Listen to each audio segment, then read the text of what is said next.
नमस्कार। हमारे YouTube channel प्राचीन वास्तु टिप्स में आप सभी का हार्दिक स्वागत है। हमारे हिंदू धर्म में महाशिवरात्रि के पर्व को भगवान भोलेनाथ को प्रसन्न करने का बहुत ही खास दिन माना जाता है। भगवान भोलेनाथ बहुत ही भोले भंडारी हैं। माना जाता है कि इस दिन भगवान भोलेनाथ सिर्फ एक लोटे जल से ही प्रसन्न हो जाते हैं। महाशिवरात्रि के पावन पर्व पर अगर हम थोड़ी सी भी पूजा पाठ करते हैं तो विश्वास रखिए जीवन में हम असीम सुखों की प्राप्ति करते हैं। महाशिवरात्रि के पावन पर्व पर भगवान भोलेनाथ की थोड़ी सी साधना करने से, थोड़ी सी पाठ पूजा करने से धन धान सुख समृद्धि सौभाग्य में असीम वृद्धि होती है। हमारे हिंदू धर्म में महाशिवरात्रि के पावन पर्व का बहुत बड़ा महत्व है और यह पर्व फागुन मास की कृष्ण पक्ष की चतुर्दशी को मनाया जाता है। माना जाता है कि इस दिन भगवान भोलेनाथ प्रकाश के रूप में प्रकट हुए थे। माना जाता है कि इस दिन भगवान भोलेनाथ शिवलिंग के रूप में प्रकट हुए थे और इसी दिन भगवान भोलेनाथ भगवान शिव जी का विवाह माता पार्वती के साथ इसी दिन हुआ था। जहाँ पर एक ओर भगवान भोलेनाथ एक लोटा जल से ही प्रसन्न हो जाते हैं, वहीं दूसरी ओर भगवान भोलेनाथ बहुत जल्दी कुपित भी हो जाते हैं, क्योंकि जहाँ पर भगवान भोलेनाथ को अपनी पूजा में कुछ चीज़ें अत्यंत प्रिय हैं, वहीं पर भगवान भोलेनाथ को अपनी पूजा में कुछ चीज़ें अत्यंत अप्रिय भी हैं। कुछ चीज़ें ऐसी हैं जिनका प्रयोग यदि भगवान भोलेनाथ की पूजा में ना किया जाए तो भगवान भोलेनाथ का पूजन अधूरा रहता है। दूसरे शब्दों में भगवान भोलेनाथ की पूजा में कुछ चीज़ों का होना अवश्य माना जाता है। वहीं दूसरी ओर कुछ चीज़ें ऐसी भी हैं जिन्हें यदि आप भगवान भोलेनाथ को अर्पित कर दोगे तो भी भगवान भोलेनाथ नाराज हो जाएंगे। दूसरे शब्दों में भगवान भोलेनाथ की पूजा में कुछ चीज़ों का प्रयोग वर्जित माना गया है। इसलिए भगवान भोलेनाथ की पूजा करते समय कुछ बातों का विशेष ध्यान रखना चाहिए। आज की इस वीडियो में हम आपको यही बताएंगे कि महाशिवरात्रि के पावन पर्व पर आप क्या करें और क्या ना करें जिससे भगवान भोलेनाथ की हम असीम कृपा को प्राप्त कर सके। कौन कौन सी ऐसी चीज़ें हैं, वस्तुएं हैं जो भगवान भोलेनाथ को प्रिय है, ये भी बताएंगे। और कौन कौन सी ऐसी वस्तुएं हैं जो भगवान भोलेनाथ को बिल्कुल भी प्रिय नहीं है, ये भी हम आपको एक एक करके आगे बताएंगे। कौन कौन सी ऐसी वस्तुएं हैं जिनका प्रयोग भगवान भोलेनाथ की पूजा में हमें जरूर करना है और कौन कौन सी ऐसी वस्तुएं हैं, चीज़ें हैं जिनका प्रयोग भगवान भोलेनाथ की पूजा में हमें बिल्कुल नहीं करना। वो चीज़ें हमें भगवान भोलेनाथ को भूल कर भी अर्पित नहीं करनी। तो आइए सबसे पहले हम जानेंगे कि महाशिवरात्रि के पावन पर्व पर हम ऐसा क्या करें, हमें ऐसा क्या करना चाहिए जिससे हम भगवान भोलेनाथ के साथ साथ माता पार्वती की भी असीम कृपा प्राप्त कर सकें। नंबर 1, महाशिवरात्रि के पावन पर्व के दिन देर तक ना सोएं। महाशिवरात्रि के पावन पर्व पर सूर्योदय से पहले उठकर स्नान अवश्य कर लें। नंबर 2, महाशिवरात्रि के पावन पर्व पर भगवान भोलेनाथ की शिवलिंग का पूजन अवश्य करें। शास्त्रों के अनुसार इसी दिन महाशिवरात्रि के दिन ही भगवान भोलेनाथ शिवलिंग के रूप में प्रकट हुए थे। इसीलिए इस दिन शिवलिंग का पूजन करना सबसे ज़्यादा श्रेष्ठ माना जाता है। शिवलिंग का पूजन करने से भगवान भोलेनाथ के साथ साथ माता पार्वती का भी हमें आशीर्वाद भी मिलता है और उनकी हमें असीम कृपा भी प्राप्त होती है। नंबर 3, महाशिवरात्रि का अर्थ है भगवान शिव जी की रात्रि के समय पूजा करना। इसलिए महाशिवरात्रि में आधी रात में यानी निशिता काल में भगवान शिव जी का पूजन अवश्य ही किया जाता है। इसलिए आप भी निशिता काल, जो कि अर्धरात्रि का समय होता है, रात के 12 बजे से लेकर 12:30 के केवल 30 मिनट का समय जो होता है वो निशिता काल का समय होता है। इस समय भगवान भोलेनाथ का पूजन अवश्य ही करना चाहिए। इस 30 मिनट के पूजन करने से भगवान भोलेनाथ अत्यधिक शीघ्र प्रसन्न हो जाते हैं और आपको आपका मन चाहा वरदान भी देते हैं।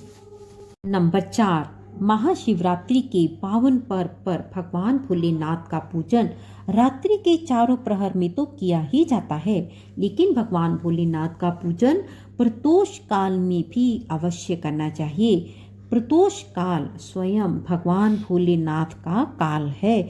मान्यताओं के अनुसार, हिंदू धर्म के अनुसार, पुराणों के अनुसार प्रदोष काल के समय भगवान भोलेनाथ शिवलिंग में विराजमान होते हैं। इसलिए महाशिवरात्रि के पावन पर्व पर आप प्रदोष काल में भगवान भोलेनाथ का पूजन अवश्य करें। अब हम आपको बता रहे हैं कि प्रदोष काल का समय क्या है। प्रदोष काल यानी संध्या काल से लेकर सूर्यास्त से लेकर 90 मिनट का समय, संध्या काल से लेकर रात्रि तक के 90 मिनट को प्रदोष काल कहा जाता है। नंबर 5, महाशिवरात्रि के दिन भगवान भोलेनाथ की पूजा हमेशा ही सफ़ेद या लाल रंग के वस्त्र धारण करके करें। सफ़ेद और लाल रंग के वस्त्र धारण करने से महाशिवरात्रि की भगवान भोलेनाथ की पूजा करना बहुत शुभ माना जाता है और यदि संभव हो सके तो पूजा में आप बिना सिले वस्त्र धारण करें। नंबर 6, महाशिवरात्रि के दिन भगवान भोलेनाथ के शिवलिंग पर बेल पत्र अवश्य ही अर्पित करें। बेल पत्र भगवान भोलेनाथ को अति प्रिय है। बेल पत्र के बिना भगवान भोलेनाथ का पूजन हमेशा ही अधूरा माना जाता है। बेल पत्र एक पत्ता नहीं होता। बेल पत्र एक डंडी टहनी में जुड़े हुए 3 पत्ते होते हैं, उन्हें बेल पत्र कहा जाता है। एक डंडी एक टहनी से जुड़े हुए 3 पत्तों को शिवलिंग पर अर्पित करना है और चंदन से उसके ऊपर ओम नमः शिवाय लिखकर अर्पित करें। ऐसा करने से भगवान भोलेनाथ की कृपा प्राप्त होगी और आपकी मनोवांछित मनोकामना भी पूरी होगी। नंबर 7, महाशिवरात्रि पर भगवान शिवजी के साथ साथ माता पार्वती का पूजन भी अवश्य करें। ऐसा करने से आपको भगवान भोलेनाथ की कृपा के साथ साथ माता पार्वती की भी असीम कृपा प्राप्त होगी। माता पार्वती और भगवान भोलेनाथ दोनों का आशीर्वाद प्राप्त होगा। नंबर 8, महाशिवरात्रि के दिन भगवान भोलेनाथ की पूजा में अक्षत अवश्य ही अर्पित करें, क्योंकि भगवान भोलेनाथ को अक्षत अत्यंत ही प्रिय हैं। ऐसा करने से आपको भगवान शिव के साथ साथ माता पार्वती से भी मन चाहा वरदान प्राप्त होगा। नंबर 9, महाशिवरात्रि के पावन पर्व पर बैल को हरा चारा अवश्य खिलाना चाहिए, क्योंकि बैल को नंदी जी का रूप माना जाता है। नंदी जी भगवान शिव जी को अत्यंत प्रिय हैं। महाशिवरात्रि के दिन बैल को हरा चारा खिलाने से आपके सारे रुके हुए कार्य को भगवान भोलेनाथ हरी झंडी दिखा देंगे। ऐसा करने से आपको भगवान भोलेनाथ की असीम कृपा प्राप्त होगी। नंबर 10, महाशिवरात्रि को भगवान भोलेनाथ की पूजा करने से पहले भगवान श्री गणेश, भगवान कार्तिकेय और माता पार्वती का पूजन अवश्य ही करना चाहिए। नहीं तो आपको भगवान भोलेनाथ की पूजा का पूरा फल नहीं प्राप्त होगा। इस दिन रात्रि में भगवान भोलेनाथ का जागरण अवश्य करना चाहिए, ताकि आपको शिवरात्रि के पूजा पाठ का, व्रत का पूर्ण फल प्राप्त हो सके।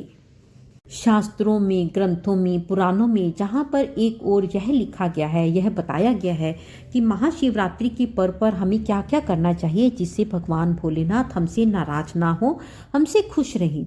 वहीं दूसरी ओर यह भी लिखित है कि महाशिवरात्रि के दिन हमें ऐसा क्या क्या नहीं करना चाहिए जिससे भगवान भोलेनाथ आपसे नाराज ना हो। दूसरे शब्दों में, महाशिवरात्रि के दिन हमें ऐसा क्या क्या नहीं करना चाहिए जिससे भगवान भोलेनाथ हमसे खुश रहें और अपनी असीम कृपा हम पर बरसाते रहें। तो आइए अब हम जानते हैं कि महाशिवरात्रि के पावन पर्व पर हमें क्या क्या नहीं करना चाहिए। नंबर 1, महाशिवरात्रि के पावन पर्व पर हमें देर तक नहीं सोना चाहिए। हमें सूर्योदय के बाद तक नहीं सोना चाहिए। हमें सूर्योदय से पहले ही उठ जाना चाहिए। नंबर 2, यदि आप शिवलिंग पर जल चढ़ा रहे हो तो ध्यान रखें कि शंख से जल बिल्कुल ना चढ़ाएं।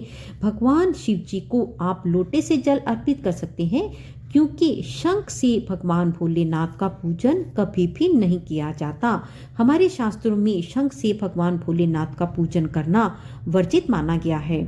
लोटे से भी जल चढ़ाते समय इस बात का ध्यान रखें कि यदि आपने जल में दूध या दही मिलाया है तो आप दूध और दही से भगवान भोलेनाथ का अभिषेक करने के लिए तांबे के लोटे का इस्तेमाल ना करें, क्योंकि तांबे के पात्र में दूध और दही जहर बन जाते हैं। इसलिए दूध और दही से भोलेनाथ का अभिषेक करने के लिए आप हमेशा ही स्टील के या चांदी के लोटे का इस्तेमाल करें। नंबर 3, इस दिन महाशिवरात्रि के पावन पर्व पर भूल कर भी काले रंग के वस्त्र धारण ना करें। घर के बड़े बुजुर्ग तो व्रत भी रखते हैं और पाठ पूजा भी करते हैं, परंतु जो घर के बच्चे होते हैं वो पाठ पूजा व्रत नहीं करते, परंतु हाँ, भगवान भोलेनाथ को माथा जरूर टेकते हैं, मंदिर जरूर जाते हैं। उनको भी काले रंग के वस्त्र धारण नहीं करने चाहिए, क्योंकि इस दिन काले रंग के वस्त्र धारण करना अत्यंत ही अशुभ माना जाता है। नंबर 4, महाशिवरात्रि के दिन भगवान भोलेनाथ की पूजा में तुलसी का प्रयोग भूल कर भी ना करें, क्योंकि ऐसा करने से आपको आपकी पूजा का पूरा फल प्राप्त नहीं होगा।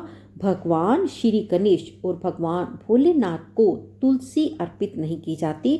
भगवान श्री गणेश और भगवान भोलेनाथ की पूजा में तुलसी का प्रयोग वर्जित माना गया है। इससे दोष लगता है, ऐसा करना अशुभ होता है। ऐसे करने से भगवान भोलेनाथ जल्दी ही नाराज हो जाते हैं। नंबर 5, महाशिवरात्रि के पावन पर्व पर शिवलिंग पर चढ़ाई गई चीजों को ग्रहण ना करें, क्योंकि महाशिवरात्रि के पावन पर्व पर शिवलिंग पर चढ़ाई गई चीजों को ग्रहण करना अत्यंत ही अशुभ माना जाता है। नंबर 6, महाशिवरात्रि के दिन भगवान भोलेनाथ की पूजा में केतकी व गेंदे के फूलों का प्रयोग नहीं करना चाहिए, क्योंकि भगवान भोलेनाथ की पूजा में केतकी और गेंदे दोनों के फूलों का प्रयोग वर्जित माना गया है। नंबर 7, महाशिवरात्रि के दिन भूल कर भी घर में कलह नहीं करनी चाहिए। किसी से लड़ाई झगड़ा नहीं करनी चाहिए, किसी का मजाक नहीं उड़ाना चाहिए, किसी भी पशु पक्षी को सताना नहीं चाहिए, उन्हें मारना नहीं चाहिए। यदि आप ऐसा करते हो तो आपके सारे के सारे पुण्य कर्म, पुण्य फल नष्ट हो जाएंगे और आपको भगवान भोलेनाथ का आशीर्वाद प्राप्त नहीं होगा। नंबर 8, महाशिवरात्रि के दिन भगवान भोलेनाथ की पूजा में हल्दी और कुमकुम का प्रयोग बिल्कुल नहीं करना चाहिए, क्योंकि भगवान भोलेनाथ बैरागी हैं और हल्दी और कुमकुम शगुन के, शुभता के, खुशी के प्रतीक माने जाते हैं। परंतु भगवान भोलेनाथ की जो मूर्ति जो शिव परिवार के रूप में है, जिसमें भगवान श्री गणेश, भगवान कार्तिकेय और माता पार्वती भी हैं, वहाँ पर आप भगवान भोलेनाथ को हल्दी और कुमकुम लगाकर अपनी पूजा कर सकते हो। परंतु भगवान भोलेनाथ का जो शिवलिंग का रूप है वो भगवान भोलेनाथ का बैरागी रूप है, वहाँ पर आप हल्दी और कुमकुम का प्रयोग नहीं कर सकते। ऐसा करना ग्रंथों में वर्जित बताया गया है। ऐसा करने से आपको भगवान भोलेनाथ के क्रोध का सामना करना पड़ेगा। नंबर 9, महाशिवरात्रि के दिन तामसिक भोजन, मांस, मदिरा, शराब आदि का सेवन भूलकर भी नहीं करना चाहिए। यदि आप ऐसा करते हो तो आपको भगवान भोलेनाथ और माता पार्वती दोनों के ही क्रोध का सामना करना पड़ेगा। नंबर 10, महाशिवरात्रि के दिन महिलाओं को और कन्याओं दोनों को ही भगवान भोलेनाथ के बैरागी रूप यानी कि शिवलिंग को स्पर्श नहीं करना चाहिए, परंतु महिलाएं और कन्याएं दोनों ही शिवलिंग का दूध, दही या जल से अभिषेक कर सकते हैं। आप लोग उन्हें बेलपत्र भी चढ़ा सकते हैं, पूजन भी कर सकते हो, व्रत भी कर सकते हो, परंतु शिवलिंग का स्पर्श नहीं कर सकते। इस बात का आपको विशेष ध्यान रखना है। साथ के साथ शिवलिंग की सदैव ही आधी परिक्रमा ही करी जाती है। महाशिवरात्रि के पावन पर्व पर भगवान भोलेनाथ और माँ पार्वती की कृपा प्राप्त करने के लिए इन सभी बातों का विशेष ध्यान रखें, जिससे आपकी पूजा का आपको पूरा फल प्राप्त हो सके और भगवान भोलेनाथ और माता पार्वती दोनों का ही आपको आशीर्वाद प्राप्त हो सके। इस वीडियो में हमने आपको ये बताया है कि महाशिवरात्रि के पावन पर्व पर आप भगवान भोलेनाथ की पूजा में आप क्या करें और क्या ना करें। अगली वीडियो में हम आपको ये बताएंगे कि महाशिवरात्रि के पावन पर्व पर आप भोलेनाथ का व्रत कैसे रखें, उसमें आप क्या करें क्या ना करें, क्या खाएं क्या ना खाएं। आप सभी को महाशिवरात्रि के पावन पर्व की बहुत बहुत बधाई हो। यदि आप महादेव के सच्चे भक्त हो तो कमेंट बॉक्स में हर हर महादेव लिखना बिल्कुल भी मत भूलिएगा। जल्दी ही मिलेंगे कुछ और जानकारी के साथ। वीडियो अच्छी लगी हो तो प्लीज़ इसे लाइक करें, शेयर करें, कमेंट्स करें, साथ में चैनल को सब्सक्राइब करें, साथ में बेल आइकन को भी प्रेस कर दें। जल्दी ही मिलेंगे एक और वीडियो के साथ। तब तक के लिए देखते रहिए प्राचीन वास्तु टिप्स। नमस्कार, धन्यवाद।